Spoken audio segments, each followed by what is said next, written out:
نحمدہ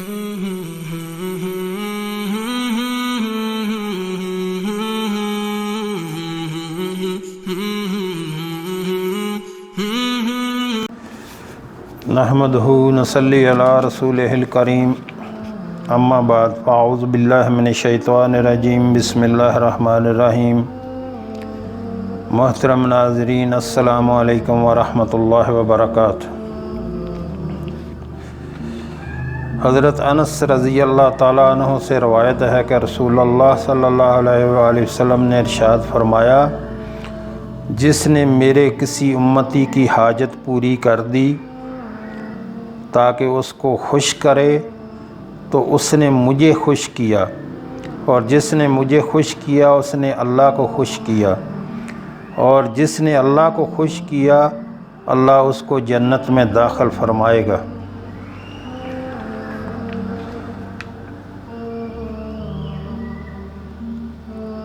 حضرت ابو ہریرہ رضی اللہ تعالیٰ عنہ نے بیان کیا کہ میں رسول اللہ صلی اللہ علیہ وسلم کے ساتھ تھا۔ آپ صلی اللہ علیہ وآلہ وسلم نے فرمایا، یقیناً جنت میں یاقوت کے ستون ہیں جن پر زبر و جد کی کھڑکیاں ہیں، جن کے کھلے ہوئے دروازے ہیں اور جو روشن ستاروں کی طرح چمکتے ہیں۔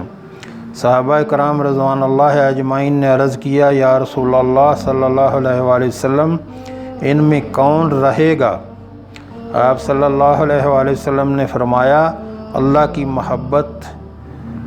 محبت کرنے والے اور اللہ کے لیے ساتھ بیٹھنے والے اور اللہ کے بارے میں آپس میں ملاقات رکھنے والے، کہ یعنی جو لوگ اللہ ہی کے لیے ایک دوسرے کو ملتے ہیں اور اللہ ہی کے لیے ایک دوسرے سے محبت کرتے ہیں، وہ لوگوں کا ذکر کیا جا رہا ہے۔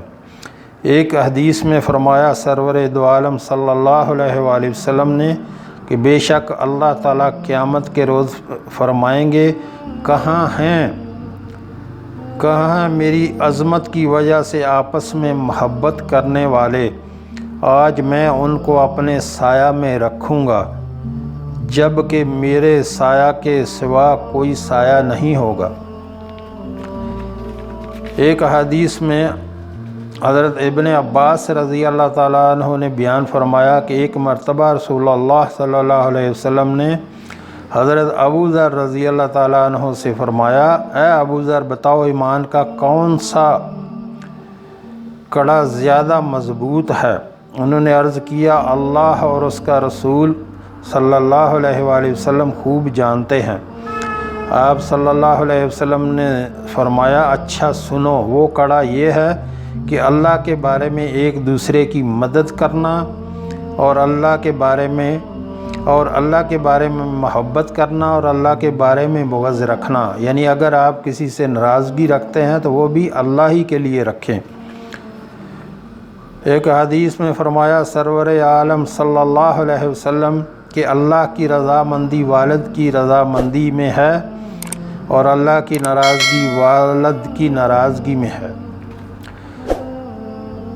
ایک حدیث میں فرمایا شافع معاشر صلی اللہ علیہ وسلم نے کہ باب جنت کے دروازوں میں سے سب سے اچھا دروازہ ہے، اب تجھ کو اختیار ہے کہ اس دروازے کی حفاظت کرو یا ضائع کر دے۔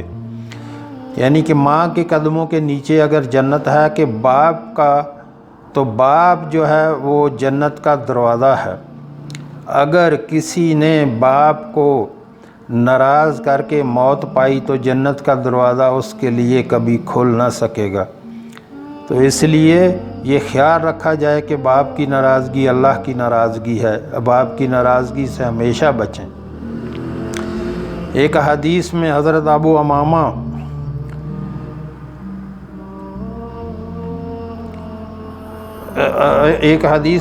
حضرت ابو امامہ رضی اللہ تعالیٰ عنہ فرماتے ہیں کہ رسول اللہ صلی اللہ علیہ وسلم کی خدمت میں حاضر ہو کر ایک شخص نے عرض کیا، یا رسول اللہ صلی اللہ علیہ وسلم، اولاد پر والدین کا کیا حق ہے؟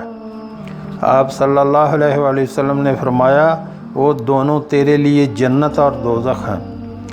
یعنی اولاد کو فرمایا کہ والدین تمہارے لیے جنت بھی ہیں اور دوزخ بھی ہیں، اگر ان کی نافرمانی کی تو پھر دوزخ، اگر ان کی فرما برداری میں رہے تو پھر جنت۔ مطلب یہ ہے کہ ان کو راضی رکھنے سے جنت ملے گی اور ناراض رکھنے میں دوزخ کی سزا ہوگی، بھگتنی پڑے گی۔ ایک حدیث میں سرور دو عالم صلی اللہ علیہ وآلہ وسلم نے ارشاد فرمایا، بڑے بھائی کا حق چھوٹے بھائیوں پر ایسا ہے جیسے والد کا حق اولاد پر۔ فرمایا شفیع المذنبین صلی اللہ علیہ وآلہ وسلم نے جس کی خواہش ہو کہ اس کا رزق بڑھا دیا جائے اور اس کی عمر بڑھا دی جائے تو اس کو چاہیے کہ صلح رحمی کرے، یعنی رشتہ داروں کے ساتھ اچھا سلوک کرے، آپس میں رشتہ داروں کے ساتھ حسن سلوک کرے اور ایک دوسرے کی مدد کرنے اور میل و محبت سے رہنے کی صلح رحمی کہا جاتا ہے۔ آپس میں میل و محبت سے رہنے کو صلح رحمی کہا جاتا ہے کہ سلوک اتفاق سے رہا جائے۔ حدیث شریف میں اس کے 2 فائدے بتائے گئے ہیں۔ اول، رزق زیادہ ہوتا ہے۔ دوم، عمر بڑھنا، آپس میں رشتہ دار ملتے جلتے ہیں۔ رسول اللہ صلی اللہ علیہ وسلم نے بھی اس کا حکم دیا، لیکن جو شخص اسلام کا حکم سمجھ کر یہ عمل کرے گا تو اسے ثواب بھی ملے گا اور فائدے بھی ہوں گے کہ عمر بڑھے گی اور رزق میں اضافہ بھی ہوگا، جن کا حدیث میں ذکر فرمایا گیا ہے۔ بہت سے لوگ آپس میں بگاڑ کر لیتے ہیں اور تعلقات باقی نہیں رکھتے۔ یہ لوگ صلح رحمی کے ثواب اور برکات سے محروم رہتے ہیں اور گناہ گار بھی ہوتے ہیں، یعنی جو فائدے ہوتے ہیں ان سے تو وہ دور ہو گئے اور اس میں اور بھی نقصان ہے کہ گناہ گار بھی ہوتے ہیں۔ ایک حدیث میں فرمایا رسول اللہ صلی اللہ علیہ وسلم کے بدلہ اتارنے والا صلح رحمی کرنے والا نہیں ہے، بلکہ صلح رحمی کرنے والا وہ ہے جب رشتہ داروں کی طرف سے تعلق توڑا جائے تو وہ صلح رحمی کرتا ہے، یعنی اس کے ساتھ اگر کوئی تعلق توڑے بھی تو وہ تعلق جوڑنے کی کوشش کرتا ہے۔ اس حدیث میں ہے کہ رشتہ دار تم سے تعلق توڑیں تو بھی تم تعلق جوڑے رکھو، یہ نہ سوچے کہ وہ لوگ نہیں ملتے تو میں کیا ملوں۔ یہ نظریہ بدلہ اتار دینے کا ہے۔ مومن بندہ کا یہ طریقہ نہیں، وہ اللہ کے لیے تعلق رکھتا ہے، یعنی یہ مومن یہ نہیں دیکھتا کہ وہ رشتہ دار میرے ساتھ کیا سلوک کرتے ہیں، وہ صرف اور صرف اللہ کی رضا کے لیے اور اللہ کے لیے تعلق رکھتا ہے۔ ایک حدیث میں فرمایا شافع معاشر صلی اللہ علیہ وسلم نے کہ میرے رب نے مجھے 9 چیزوں کا حکم فرمایا ہے، یعنی احکام تو بہت ہیں مگر یہ 9 حکم بہت خاص الخاص ہیں۔ پوشیدہ اور علانیہ اللہ سے ڈرنا۔ نمبر 2، غصہ اور رضامندی میں انصاف کا کلمہ کہنا۔ نمبر 3، امیری اور غریبی میں درمیانہ طریقے پر خرچ کرنا۔ نمبر 4، اور یہ کہ جو شخص مجھ سے تعلق توڑے میں اس سے تعلق جوڑے رکھوں۔ نمبر 5، اور یہ کہ جو شخص مجھے میرے حق سے محروم کرے میں اسے دوں۔ نمبر 6، اور یہ کہ جو شخص مجھ پر ظلم کرے میں اسے معاف کروں۔ نمبر 7، اور یہ کہ میری خاموشی غور و فکر کی خاموشی ہو۔ اور نمبر 8، میرا بولنا اللہ کا ذکر ہو۔ اور نمبر 2، میری نظر عبرت کی نظر ہو، یعنی کچھ دیکھے تو سبق حاصل کرے۔ اور یہ بھی فرمایا کہ بھلائی کا حکم کروں۔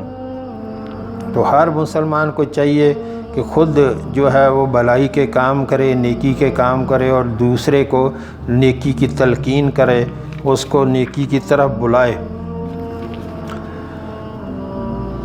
پھر ایک حدیث میں فرمایا سرور عالم صلی اللہ علیہ وسلم نے کہ ہر ہفتہ میں 2 دن یہ بارگاہ الہی میں اعمال پیش کیے جاتے ہیں، پیر کے دن اور جمعرات کے دن۔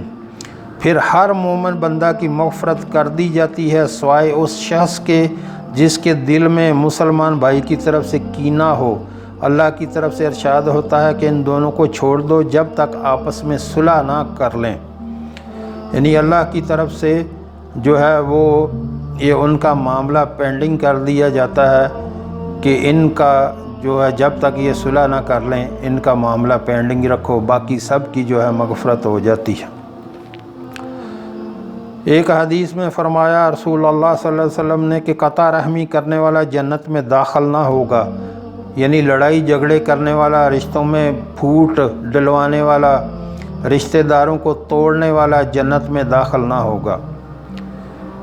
تو جو بھی ان چیزوں میں مبتلا ہے، بہت سے میں نے دیکھے ہیں لوگوں رشتہ داروں میں لڑائیاں کرواتے ہیں، رشتہ داروں میں ادھر کی بات ادھر کی، تو ایسے کاموں سے توبہ کریں، اللہ سے معافی مانگیں، اور جن جن کو لڑوایا ہے ان کی آپس میں صلح کروا دیں اور اللہ سے معافی مانگیں، اور خود بھی عمل کریں، اور ہر سننے والے کو، اپنے جاننے والے کو، اپنے گھر والوں کو بھی ایسی باتیں بتائیں تاکہ وہ بھی عمل کریں اور ان برائیوں سے بچیں۔